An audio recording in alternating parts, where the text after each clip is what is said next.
Namaskaram. Sage SAUBHARI, the power of company. This story reflects a message from the Rig Veda. Human character is silently shaped by association. Noble company elevates thought, careless company weakens inner strength. The life of Sage SAUBHARI stands as a living testimony to this eternal law. Born in the sacred lineage of sage Kanva, SAUBHARI was trained in a Gurukula in the Vedas and divine sciences. His intellect was sharp, his discipline firm, and his heart inclined towards spiritual inquiry. Through deep reflection, he realized that worldly pleasures were fleeting. Anything repeatedly enjoyed soon lost its charm. If any object truly contained permanent happiness, it would delight all equally, yet no such object existed. This insight awakened dispassion within him. Looking for truth, he chose the path of renunciation. Though his parents advised him to first experience household life, SAUBHARI felt that truth could not be postponed. At this moment, it is said that the sage's resolve was guided by the wisdom of Brihadaranyaka Upanishad. Atmanastu kamaya sarvam priyam bhavati. Everything becomes dear only for the sake of the self. This profound teaching reveals that all attachments, love, and desire are ultimately directed towards the fulfillment of the self. It was this insight, the inner calling of the self, that inspired SAUBHARI to seek truth beyond worldly distractions.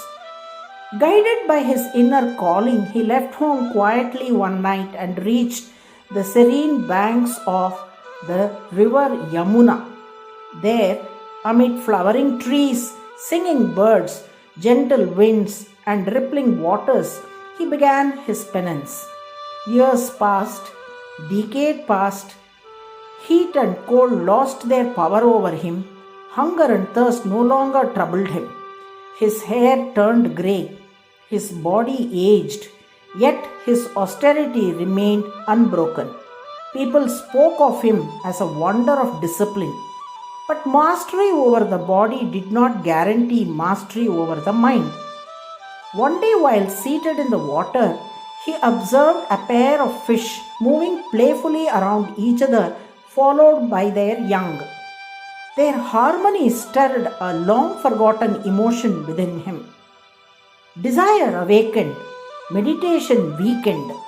He realized with sorrow, though his senses were restrained, his mind was still vulnerable. That single moment of association became the turning point of his destiny. Restless and disturbed, he left the riverbank. He reached the court of the king. Through yogic power, he transformed himself into a radiant youth. In the royal Swayamvara, he was chosen by all 50 princes. He married them all. Palaces, gardens, wealth, children, laughter, comfort, life appeared fulfilled. Yet, what was earned with longing soon lost its sweetness. Possession faded into routine, pleasure became repetition, even love began to feel mechanical. SAUBHARI now understood he had strayed from his sacred path. This time, his disenchantment was complete. He now had both experiences to compare, the serenity of renunciation and the indulgence of household life. Only then did he clearly see where true peace resided. When his children became independent, he renounced family life and returned to the forest. This renunciation was not youthful impatience but mature wisdom. His mind became steady, pure, unwavering. His meditation deepened without disturbance. In that sacred stillness, he attained divine vision and crossed beyond earthly existence.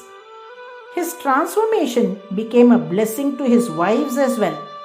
Inspired by his realization, they too followed the path of spiritual awakening and attained liberation. Thus, sage Saubhari's life ended in redemption, not in regret. The Rig Veda proclaims in him,